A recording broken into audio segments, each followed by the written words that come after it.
L'espace vécu. Est encore de la géographie. On va passer à l'introduction. D'après Armand Frémont, l'espace, la région, les lieux ne peuvent plus être considérés uniquement comme des réalités objectives. Ces espaces sont aussi des réalités vécues.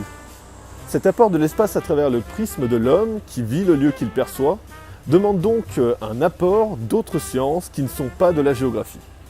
Pour mieux appréhender l'espace qui est vécu, on fait appel aux sciences humaines telles que l'ethnologie, la sociologie, la psychologie, l'histoire, la philosophie et j'en passe.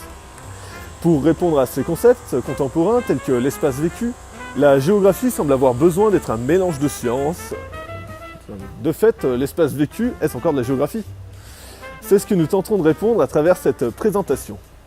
Tout d'abord, nous verrons le tournant que la géographie a connu à travers l'exemple de l'espace vécu, puis nous expliquerons ce qu'est l'espace vécu de la manière la plus simple et compréhensible. Puis pour finir, nous verrons l'application de ce concept dans l'éducation à travers les cours de géographie proposés dès le plus jeune âge. Jusqu'aux années 50 et 60, la géographie était plutôt une géographie vidalienne portant sur les descriptions de paysages, les notions de milieu et les sciences de vie. Les années 60 ont connu plutôt une évolution à travers l'arrivée de l'informatique et des moyens de calcul plus rapides. Ensuite, au début des années 70, on remarque un grand tournant dans la géographie qu'il semble être important de contextualiser. En effet, les fonctionnements sociétaux, autrefois basés sur les classes sociales et leurs limites, et leur lutte commence à laisser place à une vision plus néolibérale qui rend caduque cette notion de classe au profit de l'individu à part entière. On trouve ce changement fondamental de la structure sociétale dans des ouvrages importants qui sont contemporains de cette période, tels que le philosophe Jean-Paul Sartre. Ensuite, il y a aussi le sociologue Raymond Boudon, et il prône l'importance de l'individu et le libéralisme. Cette vision néolibérale met en mouvance le départ d'une nouvelle géographie avec des nouveaux objets de recherche qui sont plus axés sur l'individu. Donc c'est donc un tournant qui s'amorce dans le domaine de la géographie. Les intérêts des chercheurs géographes changent de sujet d'étude et souvent s'ouvrent à de nouveaux domaines scientifiques, autrefois inappropriés dans ce champ de recherche. Dans ce cas, dans notre présentation, nous allons comprendre ce changement par le prisme d'un des thèmes de la géographie, qui est donc l'espace vécu. Il convient d'expliquer que la démarche exclusive de ce concept, un des premiers à utiliser l'expression d'espace vécu, serait le géographe Pierre Georges en 1966, mais c'est un de ses élèves, Armand Frémont, qui commence à étudier de près cet objet à partir de 1972, sous l'impulsion du Centre de recherche sur l'environnement géographique et social. Donc il fait partie, en fait Frémont, créé pour aborder le sujet. On trouve donc plusieurs foyers disséminés à travers la France. Tout d'abord à Caen, où travaille Armand Frémont, puis Lyon, Saint-Étienne, Grenoble, Pau et Paris-Orléans. Chaque foyer apporte dans ce thème une épistémologie, des définitions et des approches différentes.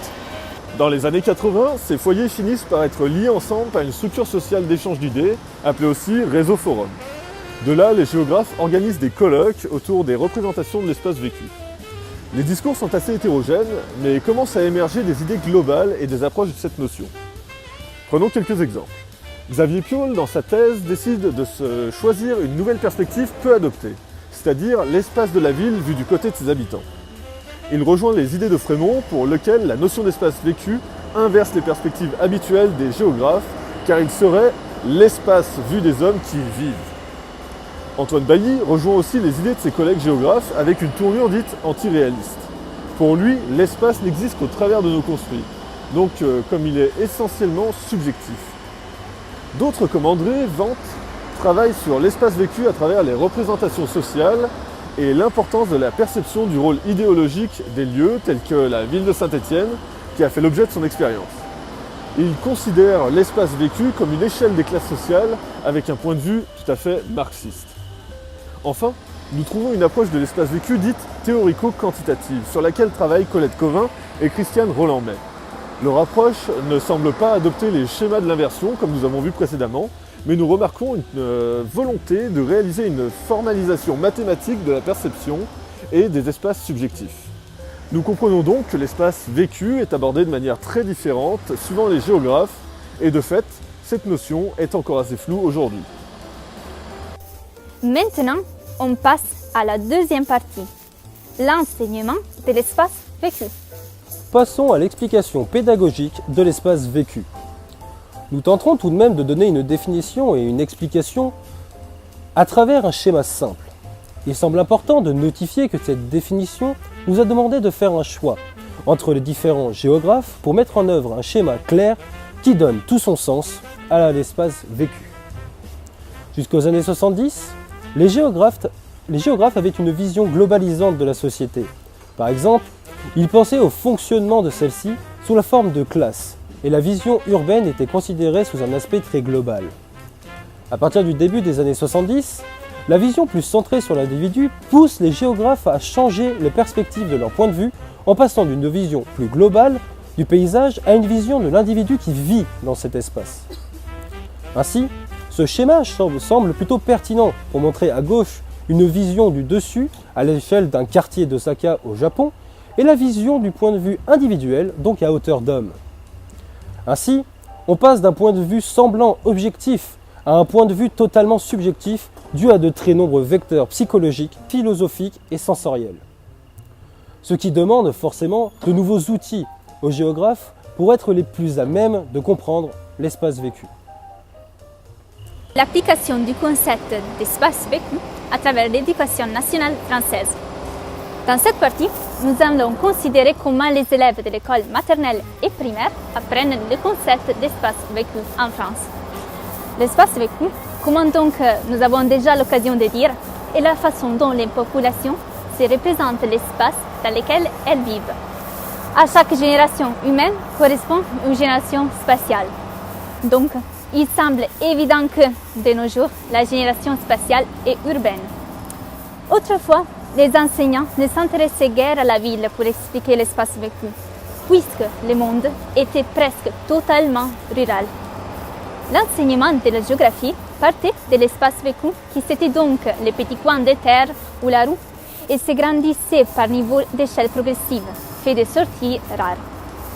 Ces dernières étaient en effet occasionnelles et se produisaient dans des lieux de fête, de foire, c'est-à-dire au bourg voisin ou à la ville de proximité. Maintenant, aujourd'hui, selon les études de l'INSEE, plus de 4 Français sur 5 vivent en ville ou dans des espaces urbains et périurbains. Nous retrouvons donc ici le rôle fondamental de l'école élémentaire, c'est-à-dire celui de permettre à l'enfant de comprendre le monde dans lequel il vit et évolue et sur lequel il pourra agir en personne libre et responsable.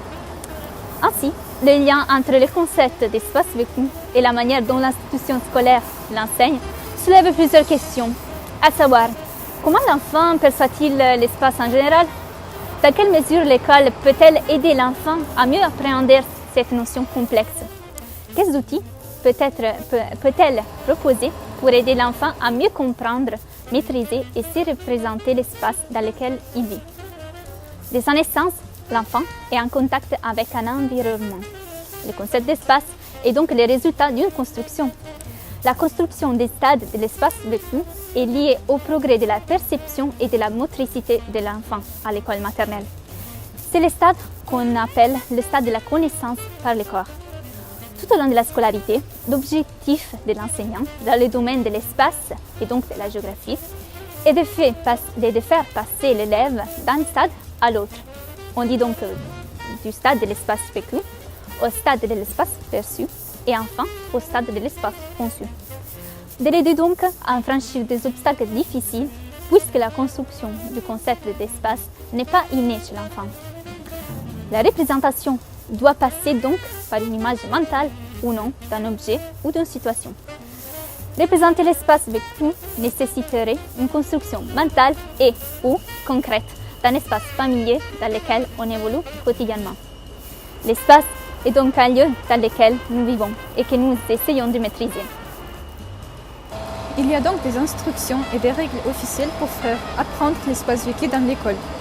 Tout d'abord, les activités en classe doivent être en accord avec les programmes de l'école primaire. Pour les cycles 1 et 2, les activités relatives à l'espace sont regroupées dans les deux mondes, découvrir le monde. À l'école maternelle, l'élève apprend le monde qui l'entoure En jouant, il identifie des réalités, les représente et les nomme. L'enfant utilise des repères spatiaux pour se représenter son espace. Il est donc essentiel pour lui d'explorer et de connaître les milieux proches avant d'étudier les milieux moins familiers. Surtout, comme expliqua Madame Gauthier dans son mémoire, il ne faut pas échapper l'enfant de ses pensées égocentriques pour pouvoir se construire son espace, mais également il faut qu'il construise soi-même en fonction des autres.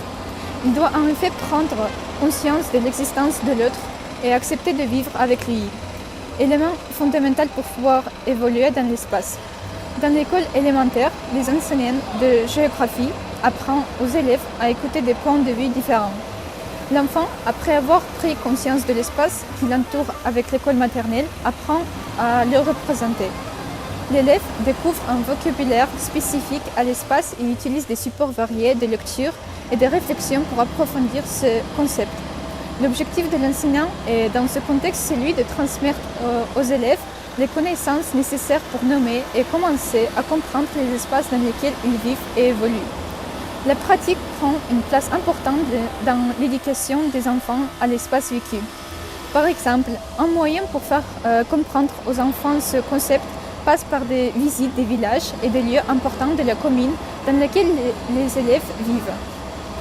C'est la découverte du milieu familier, la commune et la volonté d'amener les élèves dehors de la salle de classe qui fait progresser la notion de plan, important pour la localisation et la vie dans le village. Un autre exemple pratique est la représentation de salle de la classe de part des élèves. Elle offre de nombreuses possibilités de réflexion et de problèmes à résoudre pour les enfants. Nous pouvons remarquer que l'espace est un concept compliqué à comprendre pour les enfants. Passer d'un espace vécu à une représentation peut leur provoquer des difficultés.